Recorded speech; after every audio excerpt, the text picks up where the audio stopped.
1 Samuel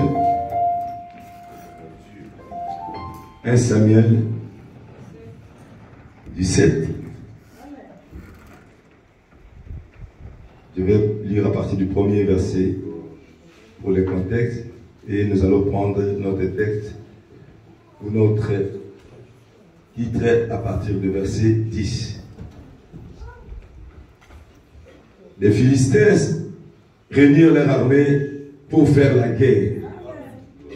Ils se rassemblèrent à Soko, qui appartenait à Juda.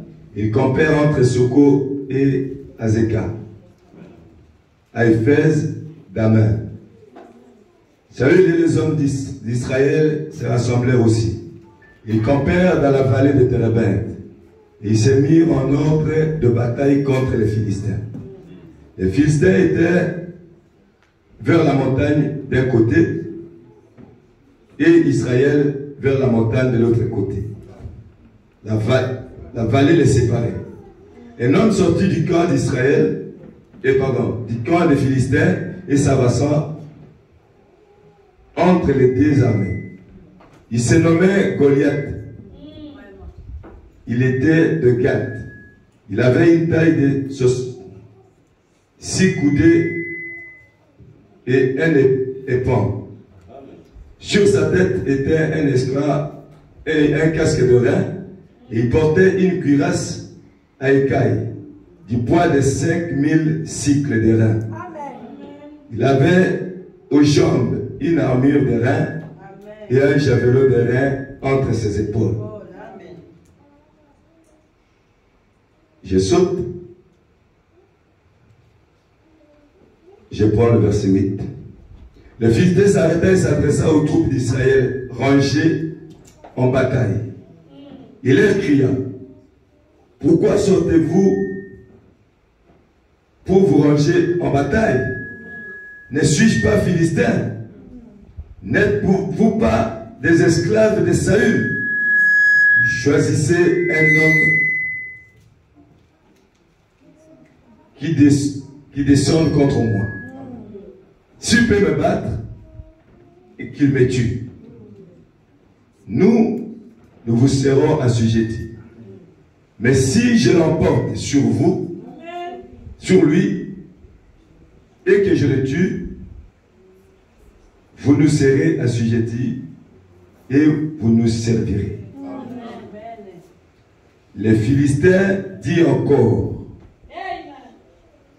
je jette en ce jour un défi à l'armée d'Israël. Donnez-moi un homme et nous nous battrons ensemble. Prions le Seigneur. Dieu bien-aimé, comme le prophète nous a dit, nous sommes en guerre. Nous ne sommes pas dans un pique-nique. Toi, tu as vu comment le diable nous a laissé des défis. Par la maladie, par les esprits des morts, les esprits d'empoisonnement, les découragements, la sécheresse.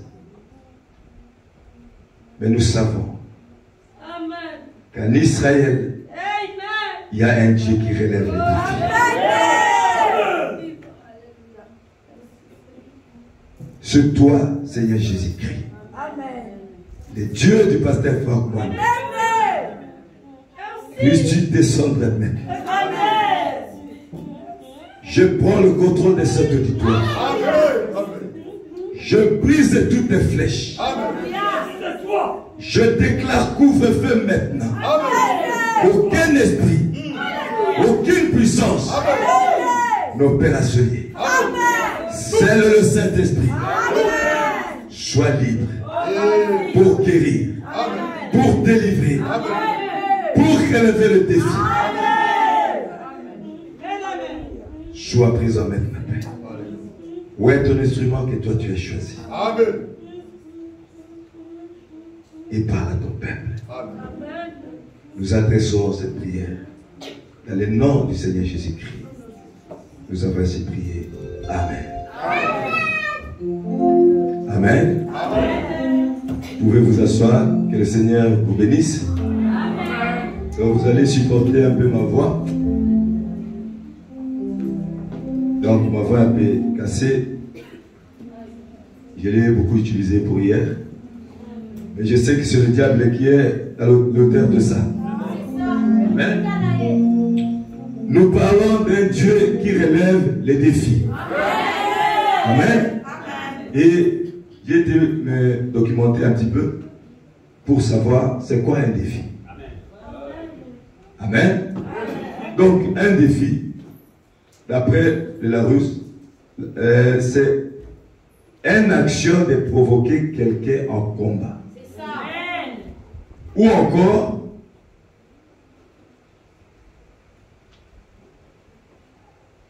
soumettre quelqu'un à un challenge.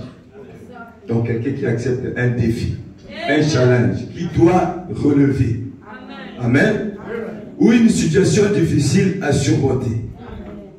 Ou encore une difficulté que vous devez vaincre. Maintenant, quand il y a un défi, on ne peut plus avancer. Parce que quand il y a un problème, on doit d'abord résoudre ce problème. Sinon, vous ne saurez plus avancer. Et depuis les temps de la Bible, vous allez voir que les enfants d'Israël, ils ont toujours eu des défis à relever. Amen. Maintenant, Dieu, le Dieu d'Israël, il est le premier qui relève chaque défi. Mais je t'informe ce matin qu'à part Dieu qui relève les défis, Dieu aussi a un peuple qui doit relever aussi le défi. Amen. Parce que quand le diable te lance un défi, mon frère, ma soeur, rien à faire. Pleure comme tu veux. Mais l'obstacle est là. Les enfants d'Israël, quand ils devaient traverser la mer Rouge, ils étaient devant l'obstacle. Ils avaient peur de Pharaon. Ils avaient peur de l'armée. Mais tant que la mer Rouge n'était pas sec, ils ne pouvaient pas passer. C'était un obstacle. Moi, je ne sais pas ce matin. Quel obstacle qui est devant toi? Quel défi le diable t'a lancé ce matin? Mais je t'informe ce matin qu'à l'île de la vallée, il y a un Dieu qui relève les défis. Amen, amen. Oui, mon frère, ma soeur. Nous allons lire le prophète. Je vais aller vraiment plus vite.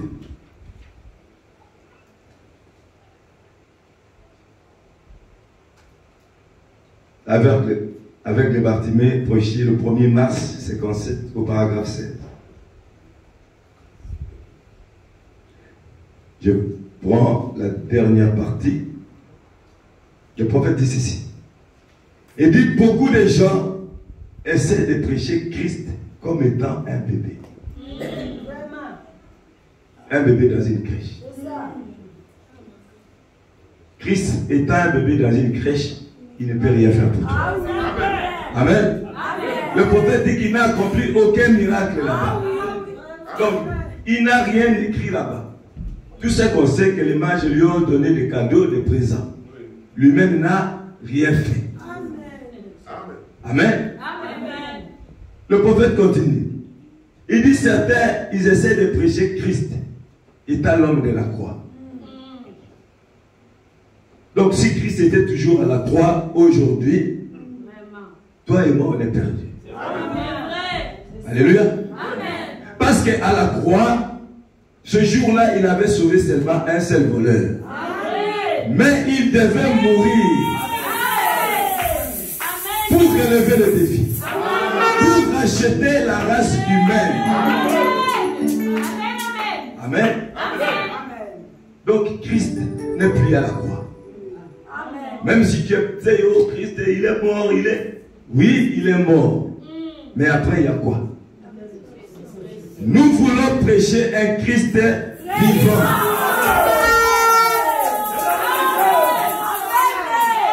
Il n'est plus à la croix. Il est dans ses fils et ses filles. Il est dans ses serviteurs et ses servantes. C'est de ce Christ que nous voulons prêcher ce matin. Amen.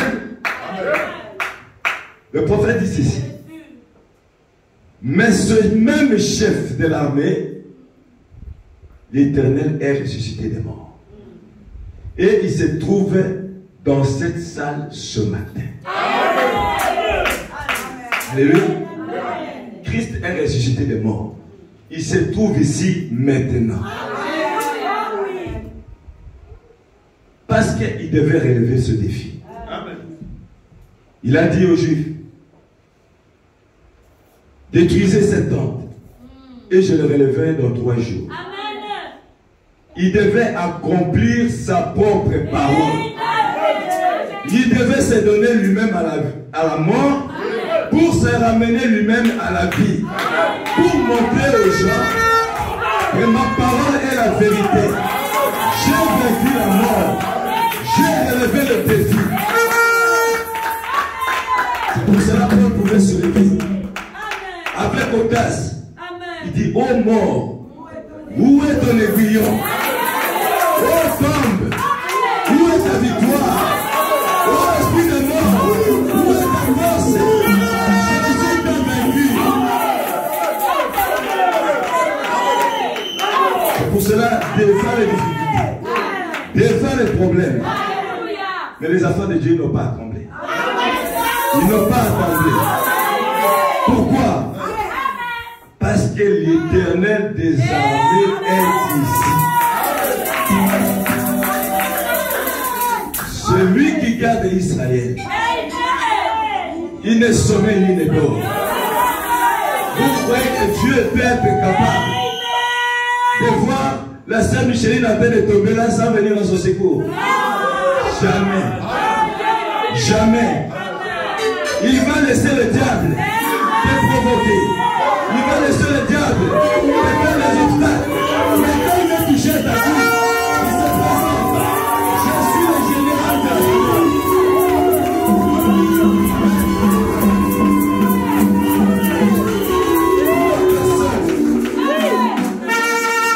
Il est le Dieu qui relève tous les défis.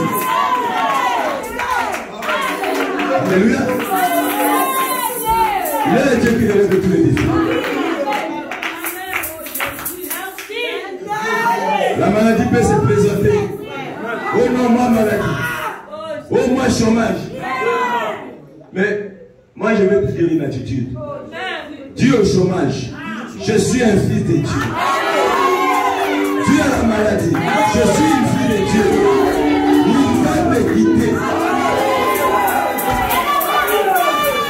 Il va te quitter. Le prophète dit que David était un petit enfant. Mais David connaissait sa position. Quand il y a que les chrétiens qui ne connaissent pas la position, devant une petite difficulté, nous pleurnichons. Le diable ne te lâchera jamais.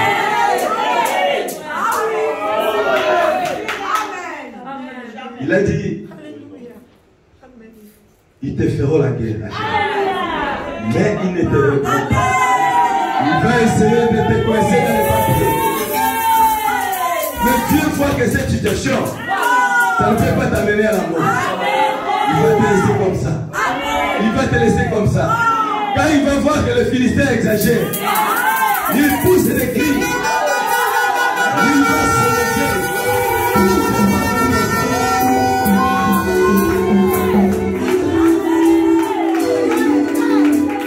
Alléluia.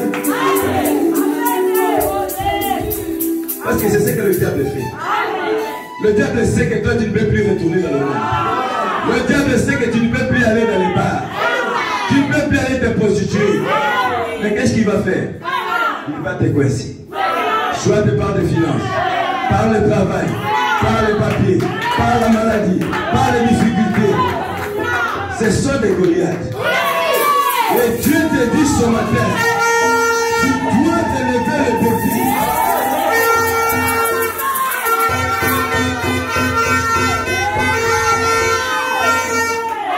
Il va te décourager même de venir à l'église.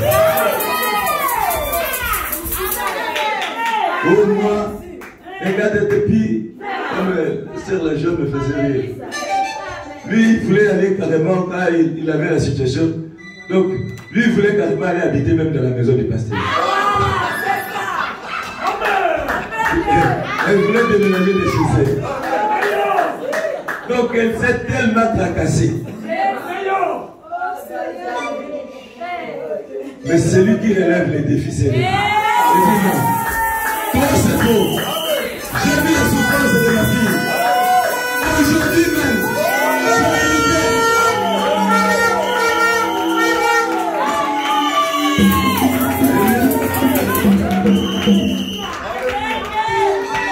Dites la famille, je suis venu te donner un encouragement ce matin. Tu es Dieu. Vous savez, Bill Gates, il a l'argent. Mais il n'a pas Dieu. Face à la mort, il ne peut rien faire. Avec son argent, il ne peut pas acheter la vie éternelle. Mais toi, tu as la vie éternelle. Mais dites-moi un peu, qu'est-ce qui est plus que la vie éternelle? Tu peux avoir un cent dans ta poche. Mais quand tu marches, j'ai la vie éternelle. J'ai la vie éternelle. J'ai le Saint-Esprit. J'ai l'Esprit de Dieu.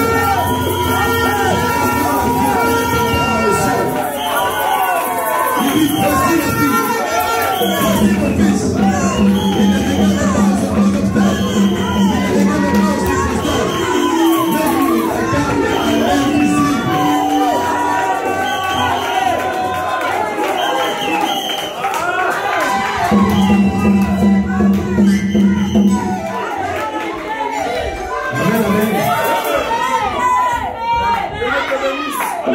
Dieu a dit à Abraham, je te donnerai une postérité. Ils iront en captivité. Après 400 ans, moi l'Éternel, je vais les sortir. Regardez quand la parole de Dieu a été accomplie. Pharaon, il a pris les enfants d'Israël en captivité. Lui, il pensait que non, c'est fini. Moi, je suis le chef des esclaves. Personne ne peut faire. Personne ne peut me prendre ces esclaves. C'est ce que le diable pense de vous. Moi, j'ai lié telle soeur. J'ai lié tel frère. Je l'ai pris le travail. J'écris. Moi, Goliath, il n'aura pas de papier. Il n'aura pas d'enfant. Mais il a oublié qu'en Israël, il y a un Dieu qui a enlevé le défi. Mais Dieu ne peut pas enlever le défi. Mais tous les jours, il a enlevé le défi.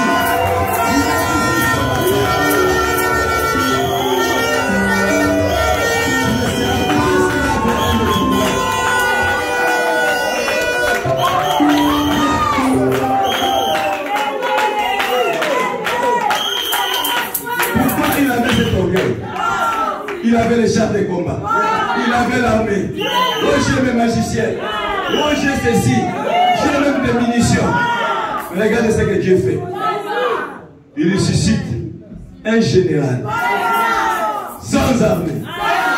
Sans munitions. Sans chars de combat.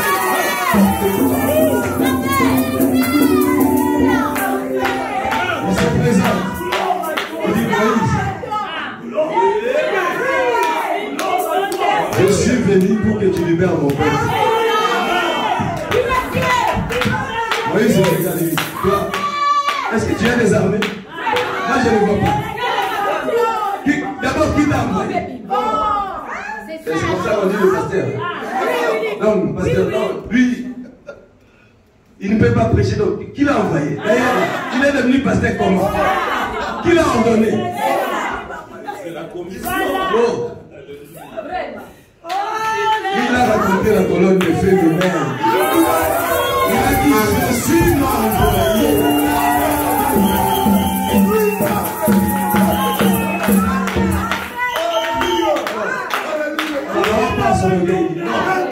Non. Il dit, moi je n'ai pas une armée. Mais j'ai un bateau. Pour te dire, le prophète dit que ce bateau représentait le type du nom de Jésus-Christ. C'est le bateau de commandement. Ce bateau est ici. Notre pasteur là, il peut ouvrir des problèmes. Quand il frappe, les rochers vont se fondre. Les pasteurs sont guéris.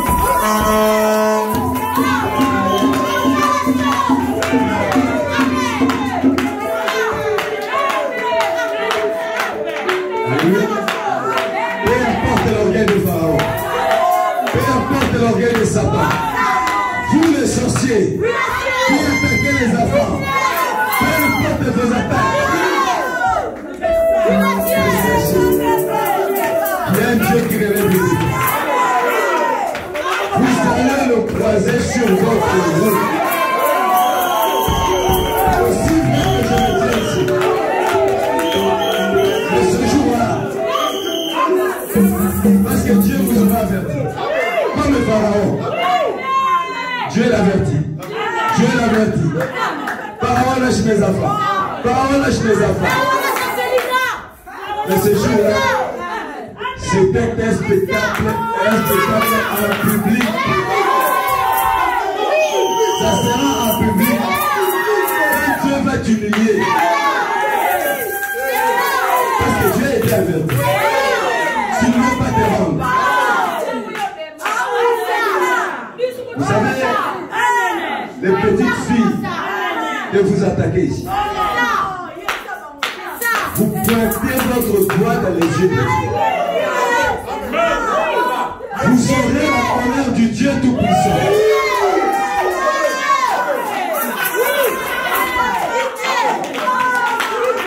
Je ne viens pas ici pour présenter. Je vous dis la vérité. Au nom du Seigneur Jésus. Continuez avec votre vie. Continuez avec votre vie. Ne vous fatiguez pas. D'ailleurs, moi je vous encourage. Ne vous verrez. Allez, on va se lever.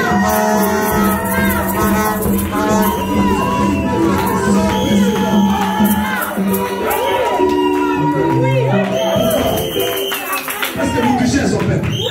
Vous touchez à ses enfants. Vous touchez à ses fils. À ses serviteurs. Dieu ne peut pas être comme ça.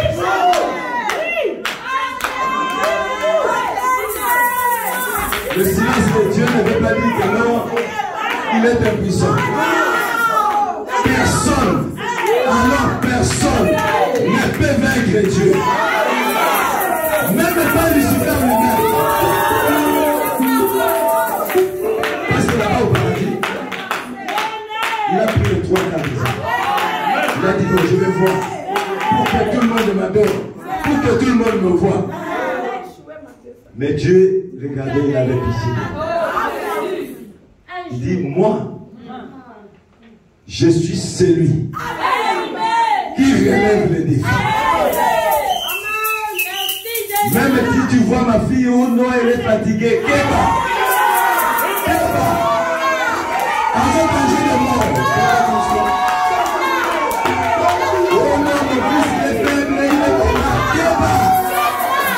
Ne touchez pas le loin. Nous sommes sous une alliance. Personne ne peut toucher à ta vie, mon frère et soeur. Personne ne peut toucher à ta vie. Personne ne peut toucher à ta santé. Si Dieu ne l'aime permis.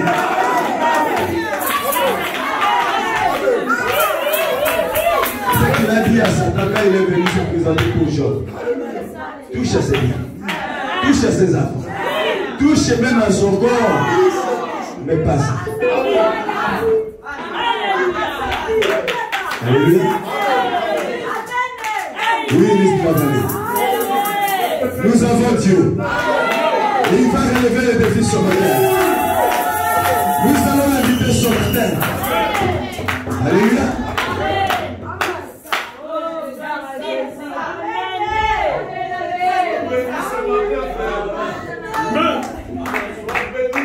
Merci mon frère. Et Dieu te bénisse. Nous allons lire la nourriture spirituelle au temps convenable. Au paragraphe 16.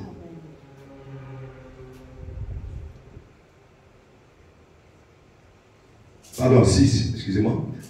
Le prophète dit ceci. Et nous sentons que nous traversons un grand temps d'épreuves et de détresse. Temps de détresse et de perplexité parmi les nations. Et toutes sortes de choses qui se passent. Et quelquefois, je me sens un peu comme submergé. Partout où je regarde, c'est comme un bateau, comme sur un bateau, en pleine mer, et dont on m'a confié la charge. Et comment allons-nous nous en sortir? Et voici venir une vague qui monte 100 fois plus haut que mon bateau. Mais nous allons les surmonter. Alléluia. Amen. Dis de la vallée. Peu importe la vague. Alléluia. La hauteur des problèmes. La grandeur de ta situation.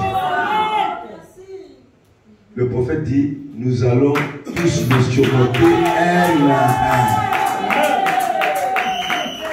Pourquoi le prophète? Nous sommes plus que vainqueurs par lui. Le capitaine, le commandant chef tient la corde. Attache au bout du bateau et il les tirera à travers tout cela. Jésus, c'est lui le commandant chef. C'est lui qui tient le bateau. Quand il y a des vagues dans l'église, quand le bateau tangue, tout est sous contrôle. Parce que c'est lui qui contrôle même votre vie. Si vous voulez basculer, il vient, il vous relève. Quand vous êtes faible, il dit, ma fille, je suis là. Même si vous êtes dans n'importe quel état, il viendra te consoler. Parce que sa volonté, il ne veut qu'aucun de nous se perde. Il ne veut pas te perdre. Parce qu'il t'a racheté à un grand prix. Alléluia. Donc, peu importe le problème, ne lâche pas prise. Vous savez, le diable est rusé. Il viendra pour te montrer, oh non, tu vois, telle soeur ne t'aime pas. Tel frère, il ne te supporte pas.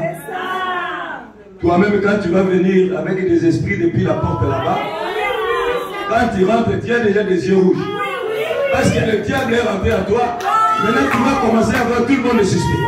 Tout le monde est contre toi. Oh, frère, ce sont des vagues. Le diable souffle pour te désorienter. Mais Jésus te dit ce matin, il est le capitaine de ce bateau. Il tient la corde. À chaque vague, tu vas surmonter avec lui. À chaque tempête, il sera là pour t'encourager. Toi, reste seulement dans le bateau. Reste seulement dans le bateau. Ne dis pas oh non. Parce qu'il y a tel problème et je quitte l'église. Mon frère, c'est ton problème. Il y en a des gens qui ont essayé. Je crois qu'ils vous diront les conséquences.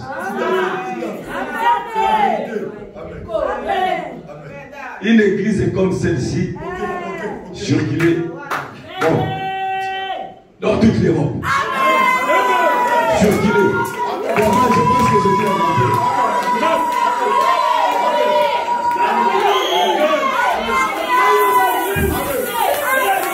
Il n'y en a pas. C'est la grâce que Dieu t'a fait. Est-ce que tu veux quitter ici pour aller où? Pour chercher quoi? Je ne sais pas. Moi je disais à un frère, je dis frère, tu vois comme je suis là, comme je suis en train d'aller de la vallée. Je sais ce que Dieu m'a dit. Je dis si jamais, par la ruse de Satan, tu vois que non, le diable veut me sortir de l'église. Je dis, va chercher des cordes. Va chez moi, ramène-moi tout de suite.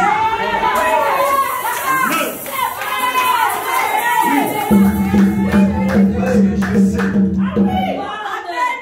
que ma vie dépend de ce ministère. Si tu n'as pas cette révélation, tu vas aller là et ça, bouger partout.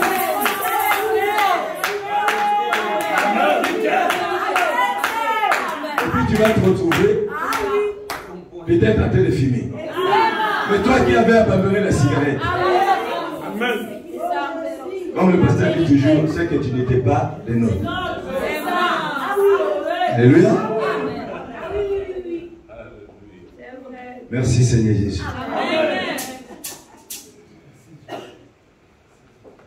Je vais dire quelque chose.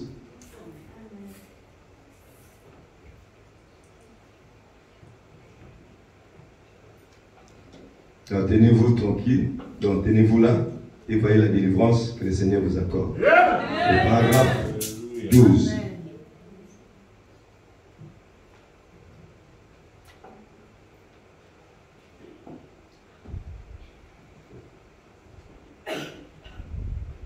Eh bien,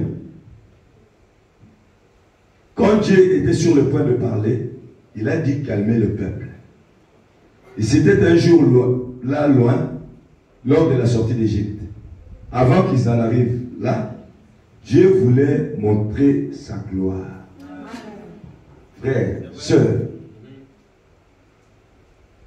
vous pouvez crier comme vous voulez quand vous avez des difficultés. Dieu veut que vous vous teniez tranquille. Vous devez savoir là où vous êtes assis. Avec qui vous traitez. Quand les attaques viennent, restez dans la prière. Quand les problèmes surmontent, restez dans sa présence. Et voyez la délivrance qui va vous accorder.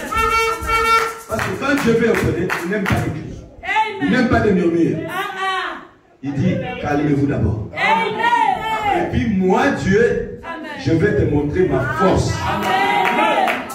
Alléluia. Seul le problème aujourd'hui avec notre église, les gens ne se tiennent pas tranquilles pour s'attendre à la gloire de Dieu. Eh bien, quel temps ils ont connu en arrivant à la mer Rouge? Ce peuple de l'Alliance qui avait la promesse de Dieu et qui se tenait ferme sur la promesse.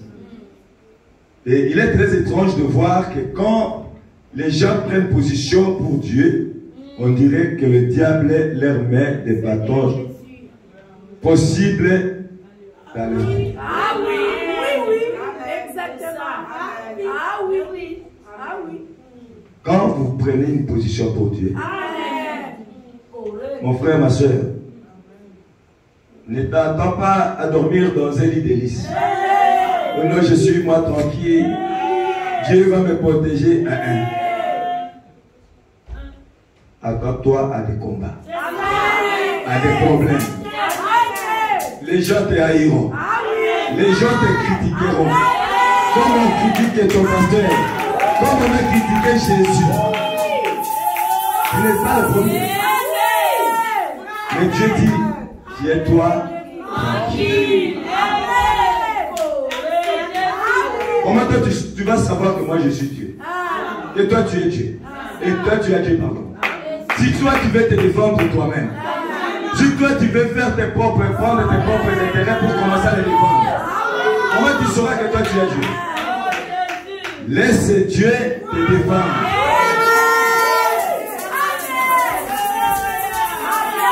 Amen. Laisse Dieu te défendre. Moi, vous savez, le Seigneur m'a forgé pour quelque chose. Moi, je peux voir des gens comploter. Non, on va dire ça comme ça. Contre moi. Et là, je vais dévoiler même un petit secret. Parfois, quand je pouvais regarder quelqu'un, je le salue, je pouvais voir sur son visage ce qu'il pense de moi. Mais tu vas voir la personne avec le sourire. Que Dieu te bénisse. Que Dieu te bénisse. Mais dans son cœur, il est rempli de haine.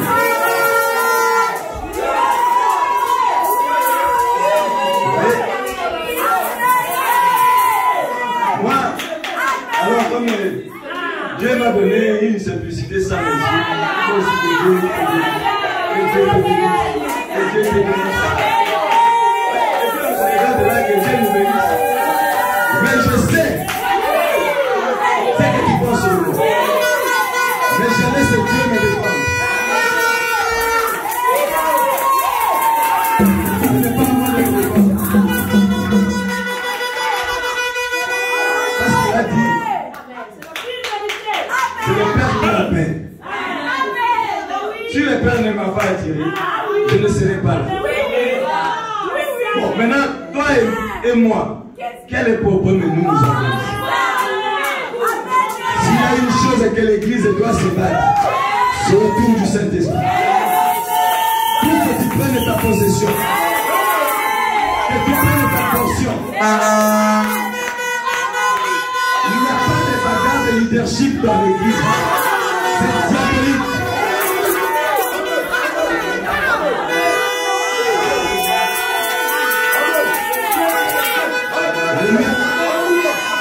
Nous tous, nous sommes les fils d'Isaïe.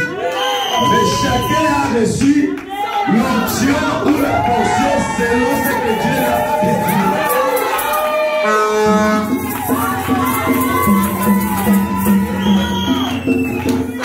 Restez tranquille. Dieu combattra pour vous. Dieu vous bénira. Dieu vous donnera ce que vous avez besoin.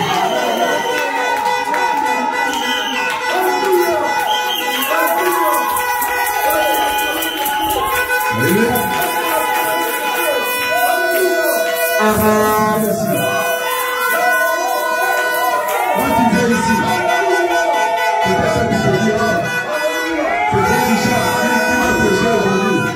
Non, celui-là, c'est un prédicateur sans puissance. C'est ce que toi tu te dis. Mais lui, il ne sait pas lire. Lui, il est comme ça. Mais est-ce que toi tu as quitté ta maison pour voir le frère Richard?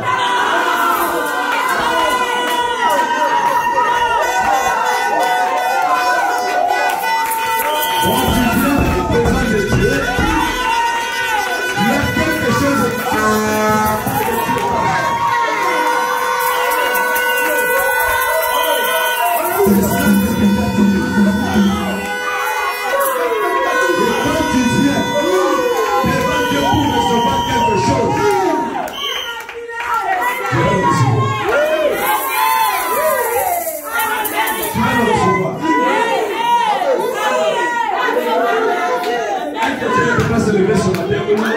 moi aussi, je ne vais pas à l'église ce matin. Donc, quand le pasteur va apprendre que non, je ne suis pas... Oh, tu n'es pas encore un chrétien. Tu n'es pas encore un chrétien. Un vrai chrétien, on ne le corlote pas. On ne le caresse pas.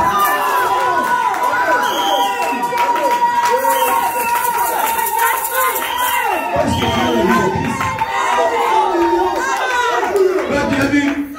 Tu as dit à Christ. Oh non, Christ.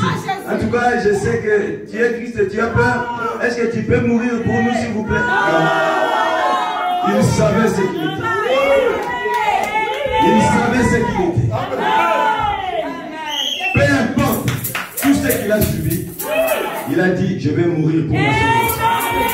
Je vais mourir pour faire passer. Parce que je dois le racheter.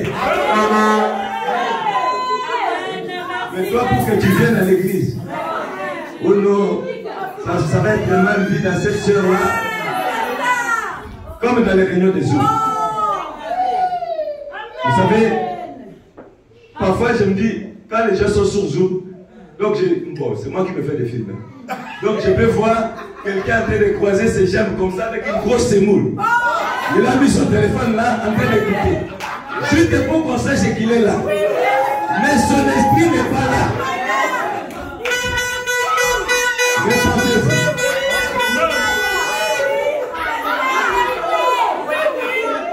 Mais vous mettez seulement le téléphone pour voir ça, c'est bon. Si on ne voit pas sœur, mamie, esprit, bon, on va dire que bon, comme Emmanuel est appelé de pleurer, bon. Emmanuel, quand tu manges là-bas, on met le téléphone là-bas. C'est pour ça que vous refusez même de prier. Oui, hein? Ils épouvent les serviteurs de Dieu sur Zoom. On n'a plus de voix. Ah oui, on doit dire les choses. Ce sont des barrières qu'il faut vaincre. Ce sont des défis que le diable te lance. Mais tu ne le sais pas.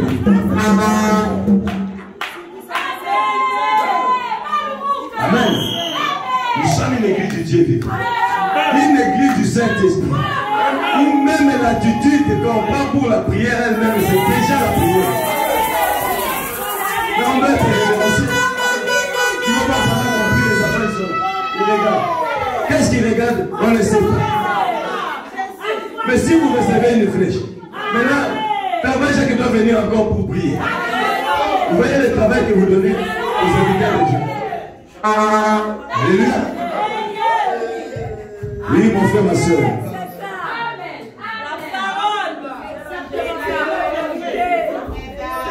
Ça dépend ce que vous venez chercher.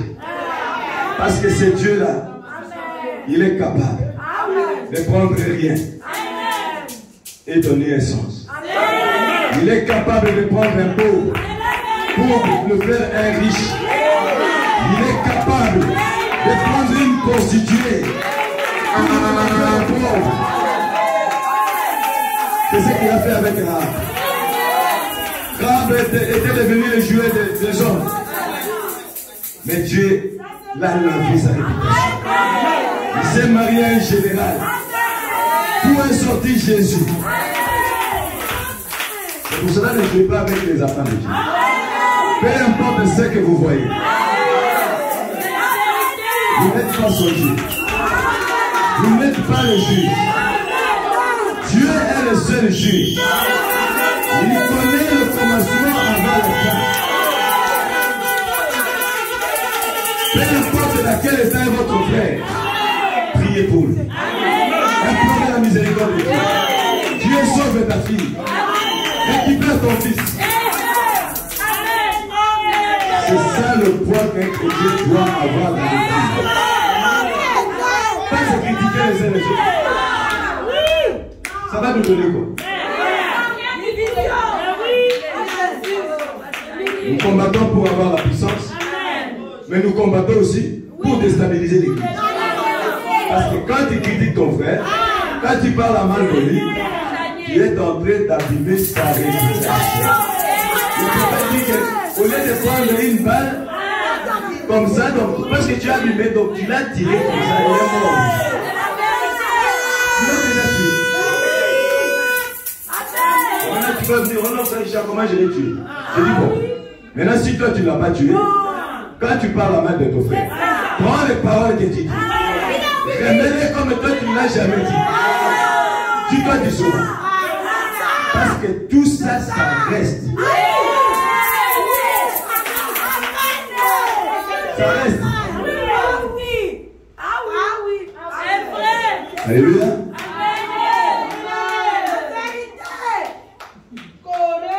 Nous allons venir à notre monsieur qui nous intéresse tant.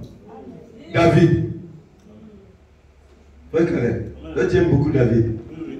Amen, amen. Amen. Nous sommes des David. Amen.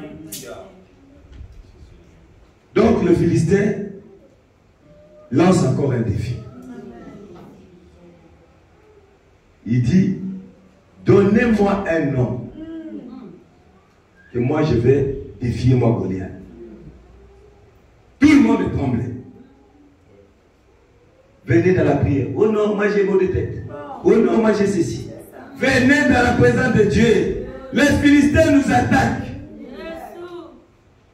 Personne. Vous savez, cette église, le pasteur veut que l'église soit même, si c'était vraiment de sa volonté, comme il le dit, qu'il soit ouvert tous les jours. Qu'il y ait des gens qui prient tout le temps. Parce que nous voulons un déversement de l'esprit à chaque fois. Quand nous venons ici, que Dieu fasse des choses. Amen. Alléluia. Ce Goliath, peut-être ta maladie. Mais il y en a un qui est parti prendre de la nourriture pour apporter à ses frères qui étaient au combat. Il s'appelait David. Quand il est arrivé, il a vu qu'on était en train de défier ses frères. Il dit, oh, mais c'est qui est là-bas? Oh non, c'est Goliath. Mais pourquoi vous n'allez pas combattre? Oh non, il a besoin d'un homme pour combattre. Saül tremblait. Tout le monde est tremblé. Personne ne pouvait relever les défis. C'est le cas des chrétiens aujourd'hui. Quand tu es malade, tu es en train de pleurer. Mais tu oublies que tu es un chrétien. Tu peux relever le défi.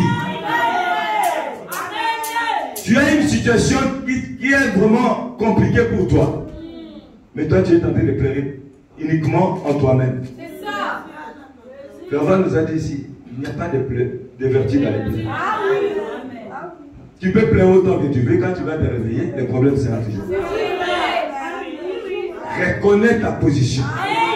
Parce que David s'est levé. Il dit, mais c'est qui celui-là? Qui insulte l'armée du Dieu vivant?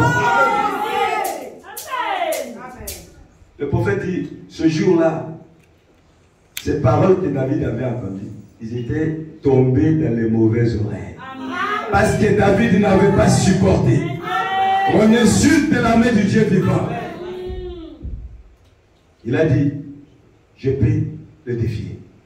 Écoutez ces frères. Non, on connaît la malice de ton cœur. Toi, tu es jeune. Allez, rentre là-bas. Vous savez, à cause de l'onction que vous avez, vous ne serez pas aidés. C'est vrai. C'est la vérité. Parce que depuis sa maison, ses frères n'étaient pas de bon cœur avec lui. À cause de l'onction qu'il avait reçue. Oh non, toi tu me dis que toi tu es exagéré dans l'église. Oh non, tu me dis que toi tu fais rien, que toi tu peux faire ça. Toi tu me dis que... Non. Exact. C'est ça. C'est à cause de l'onction. Parce que David savait qu'insulter l'armée du Dieu vivant c'était mal. Il devait relever le défi. Alors Samuel dit, bon, prends les javelots, prends mes vêtements de guerre. Il a essayé, il dit, ça c'est la théologie. Pasteur Franck ne m'a pas enseigné comme ça.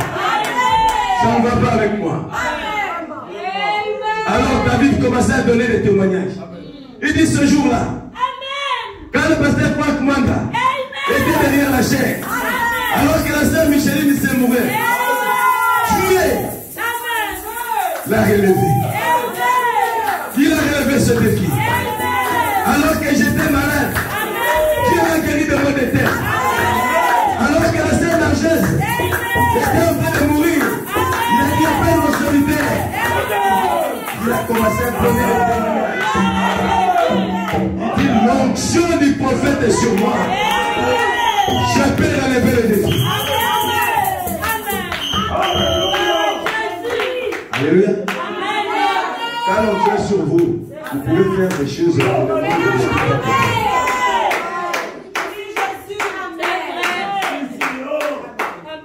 Il dit, cette maladie-là, je peux la terrasser. Ces cancers-là, je peux terrasser. Cette stérilité-là, je peux la terrasser. Parce que je sais que j'ai un Dieu qui relève les défis.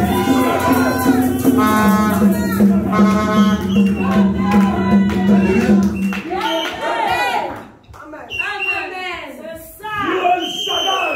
Il a pris la pierre. Il s'est avancé. Le 5 pierre de David. Le prophète dit c'est le nom du Seigneur Jésus-Christ. Jésus. Jésus. Jésus. Jésus. Boum. Le verset tombé. Boum. Le Goliath était abaissé. C'est ce que nous allons faire bientôt. Goliath est à trop défier. Vous êtes de David. Nous allons relever les défis. Parce que nous allons prendre sa tête. Comme ce jour-là, David. Pour montrer les trophées. Voici notre témoignage. Que à Liège, le Dieu du faux mandat, c'est un Dieu qui relève les défis. Le problème n'est pas tombé aujourd'hui.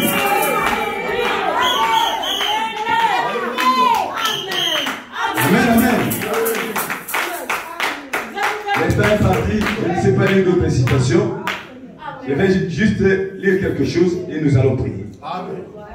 Et je vais inviter Fervent pour prier pour nous. David le vaillant guerrier.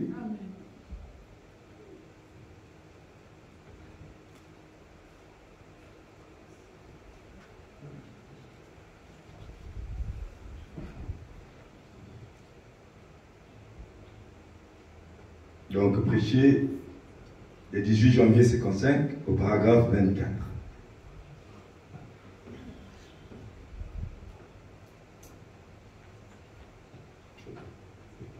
Ce dont nous avons besoin ce soir, c'est de quelqu'un qui sait où il se tient. Amen. Amen. Si toi tu ne sais pas où tu te tiens, ça ne te concerne pas. Amen. Ce dont nous avons besoin ce matin, c'est des hommes et des femmes qui connaissent leur position en Jésus-Christ. Et quand le diable se vante, bien sûr qu'il se vante. Il continue à se vanter jusqu'à maintenant. Nous avons toujours des Goliaths. Nous avons toujours aussi des David. Vous savez, on ne pouvait pas parler de Goliath avant que l'onction soit versée sur David. C'est quand on a versé l'onction, c'est qu'on a entendu, oui, il y a un Philistin qui crie. Il y a un Philistin qui s'est levé. Pourquoi? Parce que Dieu prépare toujours ses hommes pour relever le défi. Il ne vient pas avant, il ne vient pas après, il vient au moment même.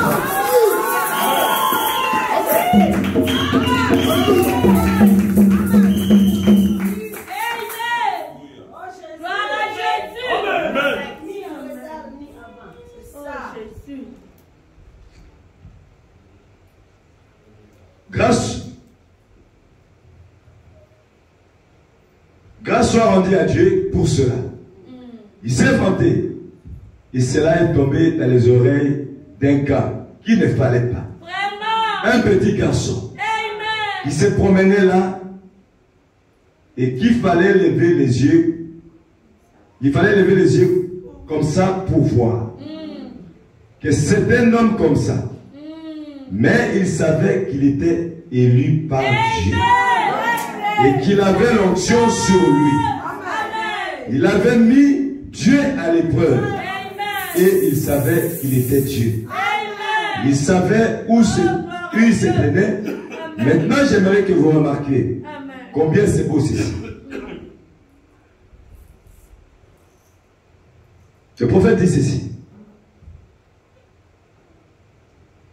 Nous allons dépêcher maintenant parce que j'ai dépassé environ 30 minutes. Remarquez, David était appelé par élection. Il était élu. Appelé, il était et placé. Élu par Dieu derrière les brebis qu'il paissait pour devenir roi. Et placé dans sa position. Alléluia. Est-ce qu'il y a des David qui veulent se placer dans leur position?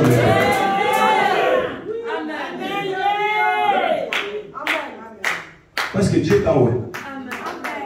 L'onction qui tombe ici, il doit tomber sur toi pour faire un travail. Tu n'es pas un spectateur pour venir à l'église seulement pour être guéri puis tu parles. Tu dois relever le défi. Alléluia. Nous allons nous lever.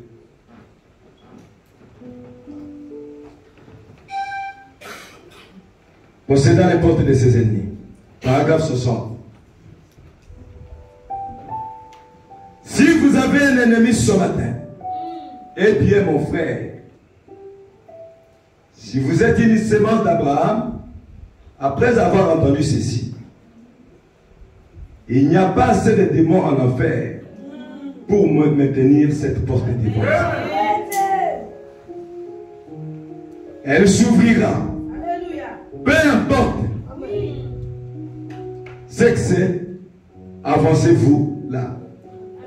Et en tant que la sémence promise, et dit, je réclame ceci pour moi. Ceci m'appartient. Parce que Dieu a juré qu'il ressusciterait Jésus. Et qu'à travers Jésus, je vaincrai cela. Et je viens au nom de ce Jésus.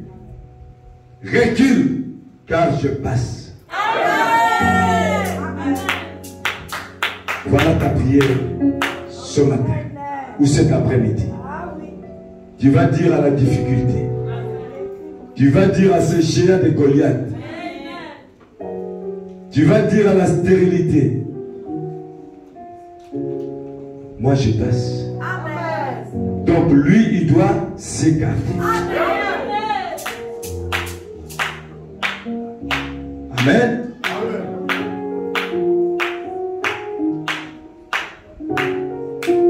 Il possédera la porte de ses ennemis. Alors tenez-vous là, les épaules bien droites, et votre bouclier astiqué, couvert du sang du Seigneur Jésus-Christ. L'ennemi reconnaîtra cela. Amen. Alléluia. Liste de la vallée. Le diable vous a lancé plusieurs défis. Il a lancé même le défi à notre pasteur. Il vous a jeté des maladies. Parmi nous, le diable se vante aux gens. Vous ne pouvez pas avoir des enfants. Et tant que la sémence royale d'Abraham, nous allons posséder la porte de nos ennemis. Nous allons relever le défi.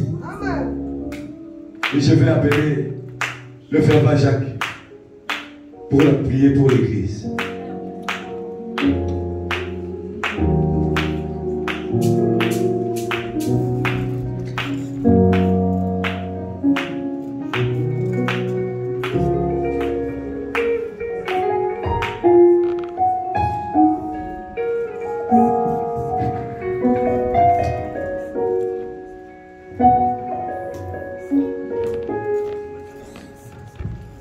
Que le Seigneur bénisse son serviteur. Acclamez le Seigneur Jésus.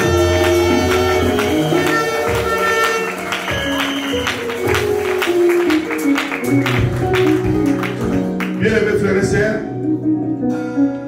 souvent nous oublions.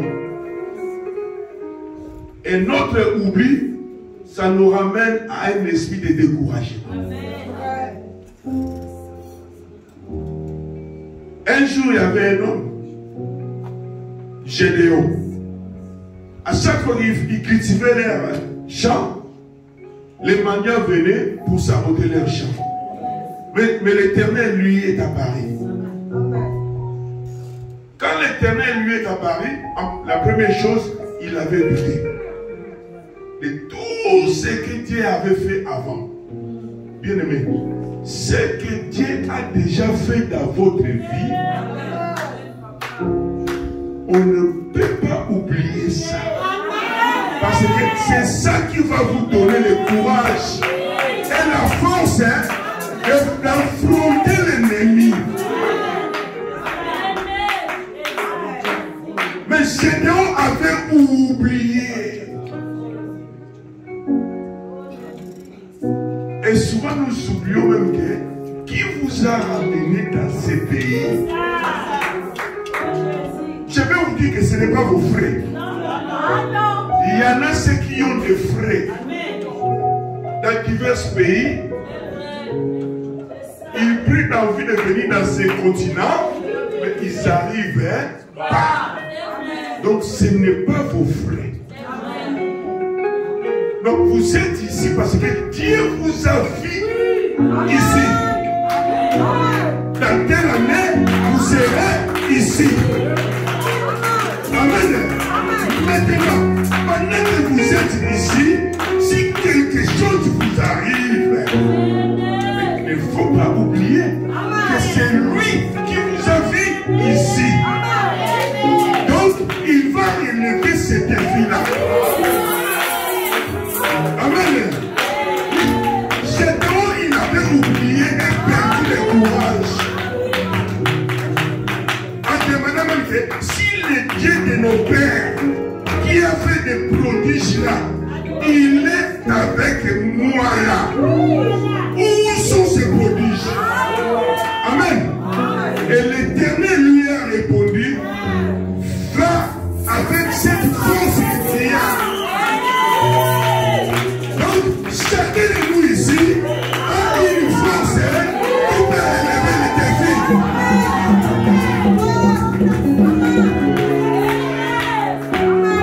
Amen. Et pour élever un défi, il faut un corps. Il y avait le corps de David, il y avait le corps de Gédéon, il y a le corps d'Esther, il y a le corps de Kilakosi. Amen. Et il y a le corps de Richard, il y a mon corps. Tenez-vous simplement debout avec la force que vous avez. Et terrassez Goliath. Amen. Tenez-vous debout avec la force que vous avez. Réclamez vos cartes de séjour. Parce que lui, il vous a fait ici. Dans ce pays et dans ce continent. Amen. Oui.